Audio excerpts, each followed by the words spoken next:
Hey guys, it's Sarah Ripple here once again with your Facebook Live quarantine workout tip of the day. Trying to do these almost every day. So today what I wanted to do was, and Bobo says hi. Hello. Your daily Bobo, your daily dose of Bobo. I suggest you do at least 1 rep every day for good health. Oh. I need to start charging for Bobo tisses. But anyway, what we're going to do today is talk about an exercise that's called the Turkish get up. Okay, so this is an exercise that I feel could be beneficial for many of y'all out there. A, because it can be done with body weight by itself. You don't need to load this movement. B, because it's going to provide a plethora of variations for you. So you can work with the entire movement, or you can break it down into little chunks. Okay, so I'm going to show you how to do that. C, it's going to allow you to kind of work on mobility of the hips and T-spine, as well as stability through the core, hips, shoulder girdle, all that good stuff. So we're going to be able to work total body, mobility, and stability. And then D, I think it's D, it'll also give you a conditioning effect if you apply it in that manner. So I'm going to show you kind of how to tweak it, how to strategize using it for different applications, I guess you could say, and we'll rock and roll with it. So let's take it over to the floor. If you're asking what the hell is a Turkish get up, I'm going to show you right now. Yeah, so, what's Turkish about it? You know, I don't even know how they know that it's Lindsay. Lindsay, which Lindsay is it? Oh, workout Lindsay. What's up? So I know Lindsay loves these. Okay, so Right. since I have Lindsay on here, Lindsay would prefer to do what she calls a get down instead of a get up. Turkish get down. So you can do this in the reverse as well. So let's show a get down. So essentially what I'm going to do, I'm going to show how this can be done with body weight, but then in addition, I like to use sandbags in here on the shoulder. I also like to go with kettlebells overhead. Yes, you can go with a dumbbell or any sort of other weighted implement, but a kettlebell I feel is a better option. Lindsay said no. LOL. So the Lindsay get down would be something a little bit like this. So we're going to raise one arm overhead like the Statue of Liberty. We are going to take the opposite leg back into a lunge, go to half kneeling. We are going to kick this back leg, kind of swivel it, side bend, plant the hand. We're going to grip the floor with the hand, and then we're going to bring the leg through to a seated position, and then we're going to kind of roll ourselves onto the elbow and then back onto our back. So that would be a get down. So then for the get up, it's obviously the reverse.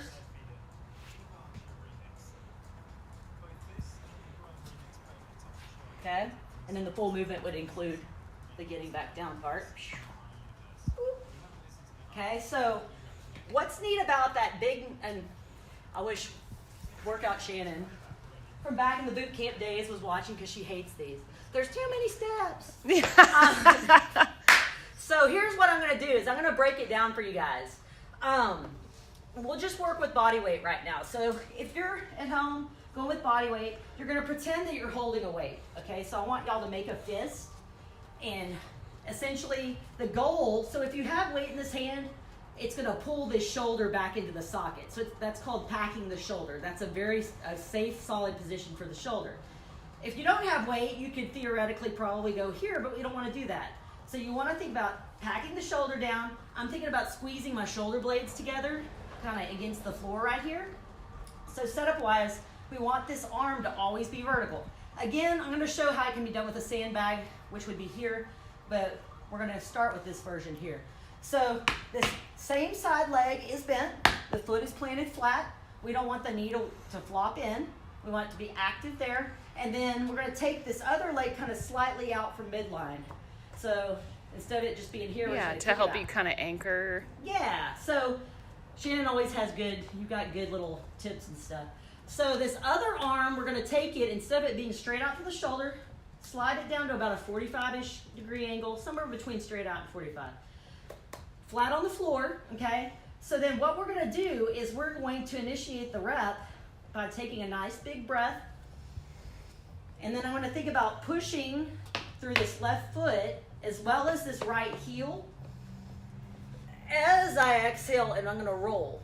So once I'm in this first position, this is the first step, okay? So y'all could basically, I call it a baby get up. You're gonna roll onto this forearm. I'm gripping the ground with this hand. This entire forearm is pushing away from the ground. So what you don't wanna do here is extend this shoulder here, nor do you wanna collapse into this downside shoulder. Be like pushing away from the floor the whole time. This knee is up, okay? It's not flopped in. So from here, we would just reverse it and try to roll it smoothly back to the floor.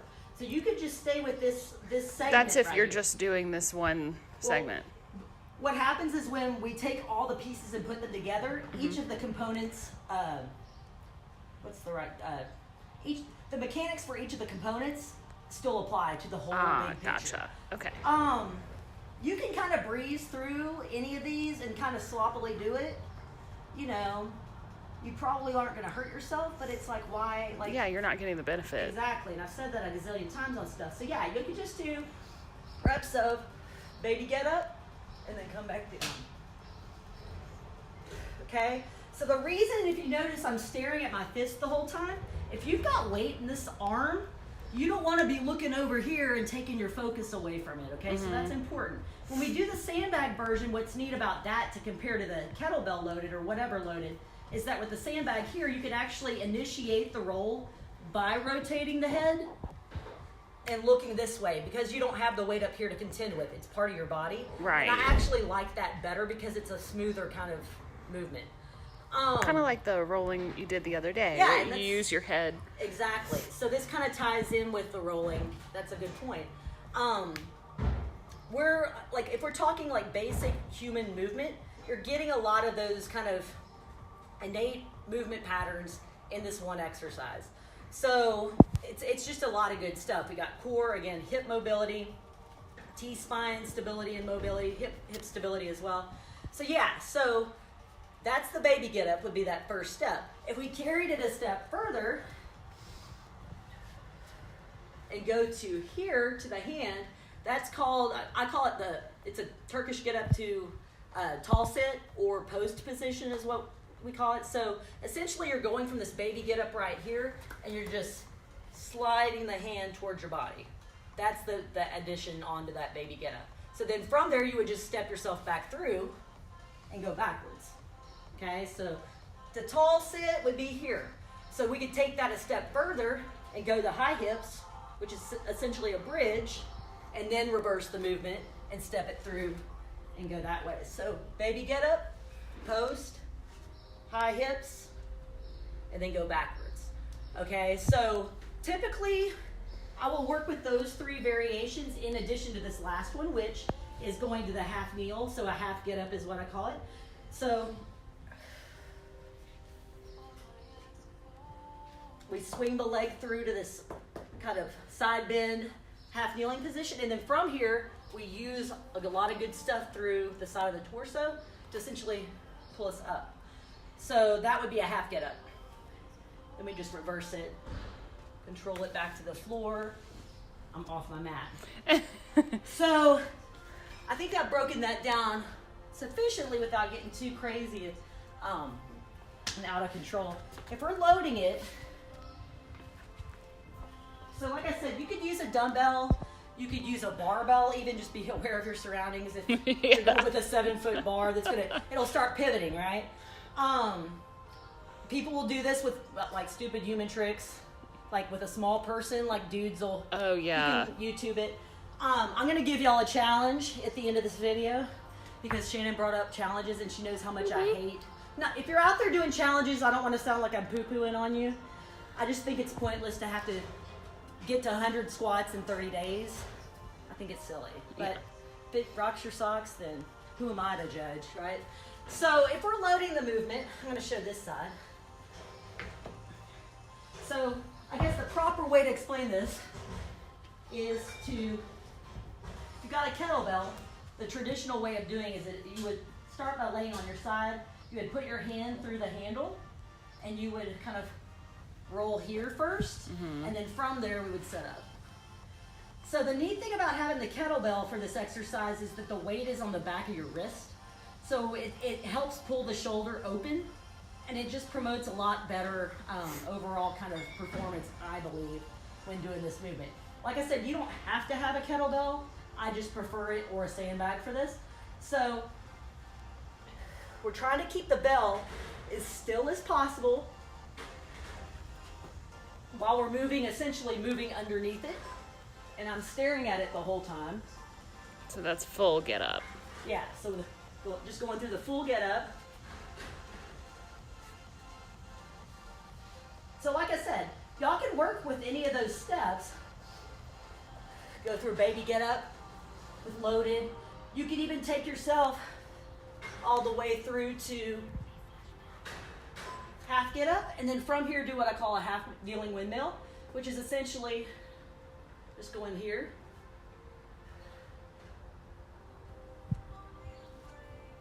Okay, so you can kind of focus on obliques, lateral hips, a lot of good stuff. So what you'll notice is when I do this, I'm not going back.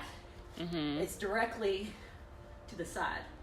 So it's kind of neat because I kind of spiral underneath the bell that way. So you think that's enough for that one? Yeah. Okay. That's what I noticed with these is it looks Look, I sneezed. simple, but then yet it doesn't. Exactly. And when you do them, you have to take each step. I would recommend practice each step like a few times, Totally. like you were saying, because Totally. when you first do it, it's kind of awkward. Totally. But you have to be really methodical and don't rush them. Exactly. It's quality over quantity. So some of my strategies with clients in using the Turkish get up. So I remember back in the day having my boot campers do one entire workout, so roughly an hour, where we just did Turkish get ups. So what I did was I basically started with the baby get up. We worked on just that I think I just had them work for timed intervals, so maybe 5 minutes, alternating sides, or however I did it. I don't remember, but we just worked on that one chunk for X amount of minutes. Then we added the next step. So we worked on each of this, and we kind of built up to the full-fledged movement at the end, and that was great because, like I said, you're hitting a lot of good stuff with this, but it's also skills practice. So you're going to get a workout when you do it, but it's also making you think. Lindsay just said an hour of Turkish get up. I'm out. Okay, when we're back in here working out, she's going to be worried about that. I wouldn't do that exactly the same way again, but I'm not saying that I won't have us be doing more. Yeah. Just because it's kind of one of those things, like we do them in here, but it's one of those things that I wish you could do this every day, basically, and it's one of those exercises where you kind of get a lot out of just one thing. Yeah. So, not to tangent, but wasn't there something about like being able to get up off the floor? Oh yeah, so that's camera woman has the best questions. So yeah, so they did a study.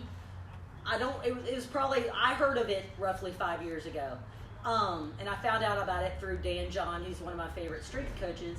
But basically, they did this study where they were able to link mortality risk with your ability to get up off the ground. So I don't specifically remember all the things, but it's basically like if you were laying on the floor, there's a certain way of counting how many points you would get. Like if you have to put your hand down to push up. So if you can get up off the ground without using your hands, essentially, then that's good. So y'all could Google that and look into it more if you're curious. But yes, being able to get up off the ground is a super important thing. I remember years ago I worked with an elderly couple. I say elderly, but they were in their 70s. That doesn't seem elderly, but anyway, that was one of the things that I was working on with them because, I remember the wife telling me she just wanted to be able to get down on the floor and play with her grandkids and not have to worry about, getting back up. And in my head, I was like, when you're 30 something, you're like, you don't think about that. And as a trainer and someone who's in shape, but it really is a big deal for all of us, but especially for, deconditioned people. So yeah, it seems really simple. It's really important. Right. So yeah, you can chunk it and work with the little steps just to kind of practice it.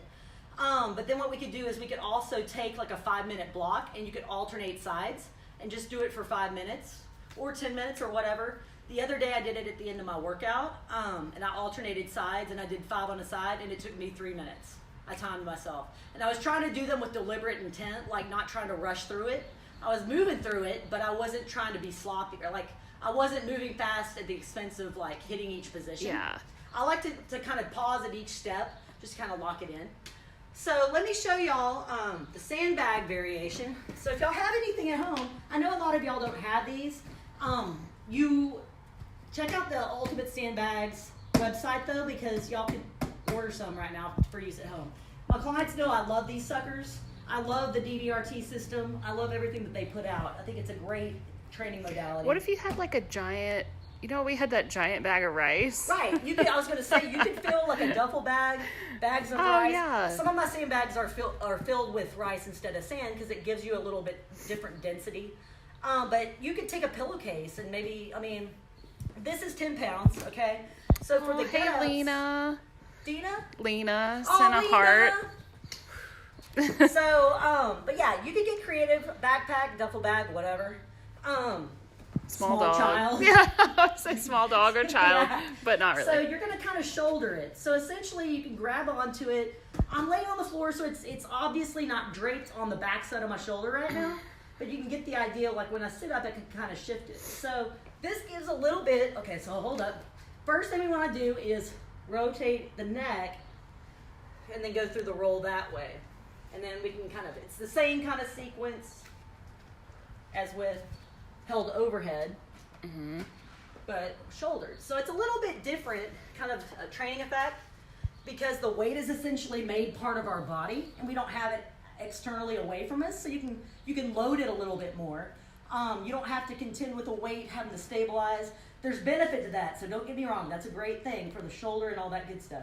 But just as something different, having it shouldered gives you a little bit different way of kind of doing things. We could also throw in, and I like to do these better with the sandbag. I don't really like to do these with the kettlebell.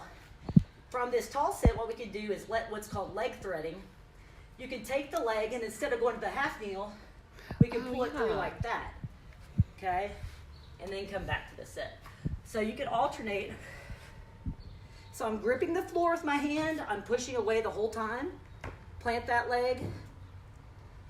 So you can see how it's like from point A, smooth transition, I can't tell, transition to point B. It matters, okay, not only does your setup matter or where you start and finish, but also how you get there, right? So if you're kind of going from point A to B and like, try to make it smooth and with purpose, you know what I'm saying? Ooh, my butt. That got me. So conditioning wise, if you were to do a strategy like alternating sides for 5 minutes or X amount of reps, you will find that it gets your heart rate up. And it's a very simple way of getting in some good conditioning with a thoughtful movement, but one that doesn't require a ton of technical proficiency, like an Olympic lift or something like that. I know. I feel like every time we get on the ground and get back up, I'm like, whee. Yeah, so that's... Shan probably knows this, but inchworms, benign burpees. Like when I design conditioning circuits, like I purposefully will have them do something that's a little bit more of a heart rate getter upper with like a plank or something like that. Y'all will alternate between those. Yeah. Y'all have to get up and down. Right. And the plank lets you rest. Right. But that up and down off the floor action is like, yeah, it's a doozy. I like it. So yeah. So the challenge. Oh yeah. We'll get to that and then we'll wrap this up. Challenge for y'all is, and I can't promise you that I'm gonna be able to do it. Oh, great. So, and y'all are expected to do it. so you can take your shoe. I've also used a yoga block in here. If you want to get really crunk, you can take a glass of water. People are gonna knock their teeth out. If Casey Hill's watching, you and Rochelle can do beer. Yeah. Okay, don't spill it though. So you can do with your shoe, because it's going to make you focus and think about every single step that you're going through.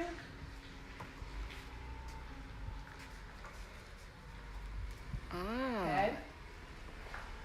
So you're going slow and steady. Yeah, it makes you slow down. Yeah. So just like I was telling Wendy, one of my clients this morning during our training session via FaceTime, was I know for her, because she's a very driven person, same as me, pretty much any time that you can make somebody slow down and do things, they're gonna feel things more and get more out of it. So it's just making you kind of tune back in and be more aware of kind of those subtle bobbles or wobbles when you move.